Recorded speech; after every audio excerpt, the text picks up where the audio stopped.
નમસ્કાર. શું માત્ર લાંબા સમય સુધી કબજો રાખવાથી માલિકી મળી શકે અને પોલીસ સીધી આવીને કબજો ખાલી કરાવી શકે કે નહીં? જો કોઈ વ્યક્તિ તમારી જમીન પર 12 વર્ષથી બેસી હોય તો શું તે જમીન એની થઈ જાય?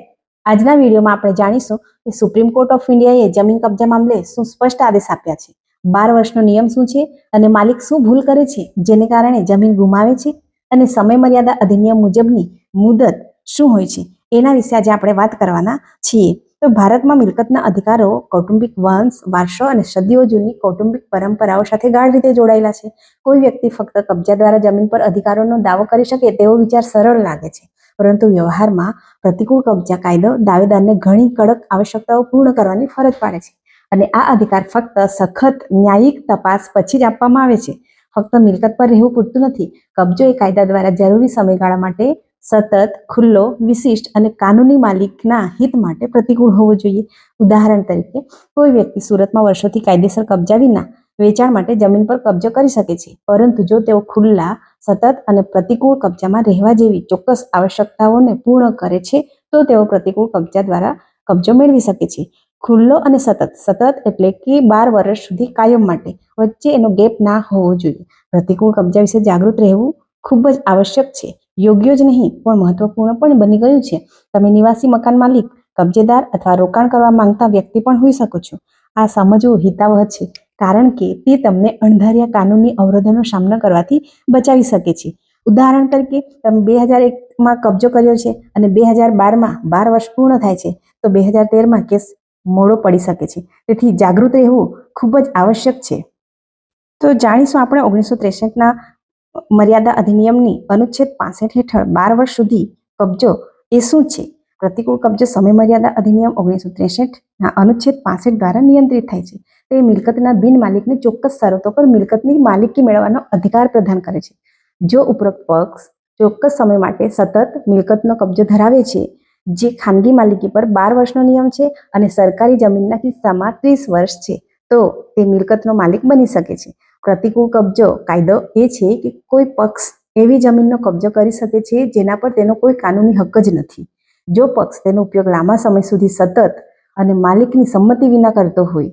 આ સિદ્ધાંત એ ખ્યાલ પર આધારિત છે કે જમીનનો ઉપયોગ કરવો જોઈએ અને તેને નિષ્ક્રિય રહેવા દેવી જોઈએ નહીં. જો વાસ્તવિક માલિક કાયદા દ્વારા નિર્ધારિત સમયગાળામાં તેના અધિકારો જાળવી રાખવામાં નિષ્ફળ જાય તો કબજેદાર માલિકી મેળવી શકે છે.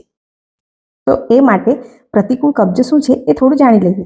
ભારતીય કાયદામાં પ્રતિકૂળ કબજો એ છે કે જો કોઈ વ્યક્તિ લાંબા સમય સુધી પરવાનગી વિના, ખુલ્લેઆમ, સતત અને પડકાર વિના બીજા વ્યક્તિની ખાનગી અથવા સરકારી જમીન પર રહે છે, તો કાયદો આખરે માલિકીનો દાવો કરવાના તેમના અધિકારને માન્યતા આપી શકે છે.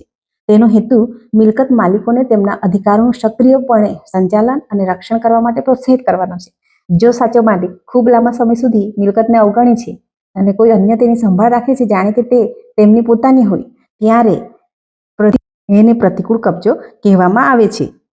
પ્રતિકૂળ એટલે વિરોધી. તો વિરોધી કાયદા માટે આવશ્યકતાઓ શું છે? કોઈ એક જમીનનો પ્રતિકૂળ કબજો, જે સામાન્ય રીતે ફક્ત જમીન અથવા ઇમારતો જેવી સ્થાવર મિલકતને લાગતો હોય છે, દાવેદારે કાનૂની માલિકની સંમતિ વિના, જાળવણી કર ચૂકવીને અથવા તેને સુધારીને બીજે ક્યાંય પણ પોતાની મિલકત તરીકે કબજો કર્યો છે તે સાબિત કરવું પડશે. આ કબજો વિશિષ્ટ, દ્રશ્યમાન અને વિક્ષેપ વિનાનો હોવો જોઈએ. ઉદાહરણ તરીકે, ભારતમાં જમીનના પ્રતિકૂળ કબજા માટે કાનૂની માપદંડ પ્રતિકૂળ કબજા માટે અસરકારક રીતે દાવો કરવા માટે દાવેદારે સ્પષ્ટ રીતે આવશ્યકતાઓ શું છે એ જોઈએ. 5 આવશ્યકતાઓ છે, બરાબર. શાંતિપૂર્ણ કબજો એટલે કે કબજો અહિંસક અને બિન જબરજસ્તી ભર્યો હોવો જોઈએ, બળજબરી વિના મેળવવો જોઈએ.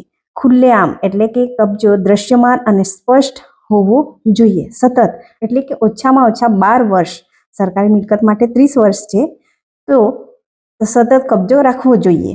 પ્રતિકૂળ એટલે માલિકીની સંમતિ વિના, માલિકીના વિરુદ્ધમાં હોવો જોઈએ અને તેમના અધિકારો હોવા છતાં કબજો હોવો જોઈએ. વિશેષ એટલે કે દાવેદારનો મિલકત પર એકમાત્ર નિયંત્રણ હોવું જોઈએ. તો આપણે જોયું કે સમય મર્યાદા અધિનિયમ 1963ની કલમ અનુચ્છેદ 112 મુજબ સરકારી જમીન પર 30 વર્ષ જરૂરી છે. કડક ધોરણો છે. અદાલતો આ દાવાઓની કડક તપાસ કરે છે જેમાં સતત કબજાના મજબૂત પુરાવાઓની જરૂર પડે છે. તો એ માટે સર્વોચ્ચ ન્યાયાલયનો આદેશ શું છે? એટલે કે માત્ર કબજો હોવો પૂરતો નથી, કાયદેસર રીતે પુરાવા આપવા પડે છે. પ્રતિકૂળતા અને મજબૂત પુરાવા જરૂરી છે. તો એ પુરાવાઓ કયા કયા હોઈ શકે એ વિશે આપણે માહિતી લઈએ. આપણે જોયું કે જો માલિક કરની રસીદો સાચવીને રાખે છે તો એ કર રસીદો એ મુખ્ય પુરાવાઓ હોઈ શકે છે. એ રસીદો કબજાના સમયગાળા દરમિયાન દાવેદારે મિલકત કર ચૂકવ્યો છે તે સાબિત કરે છે. અને બીજું કે ઉપયોગિતા બિલો એટલે કે વિશિષ્ટ ઉપયોગ.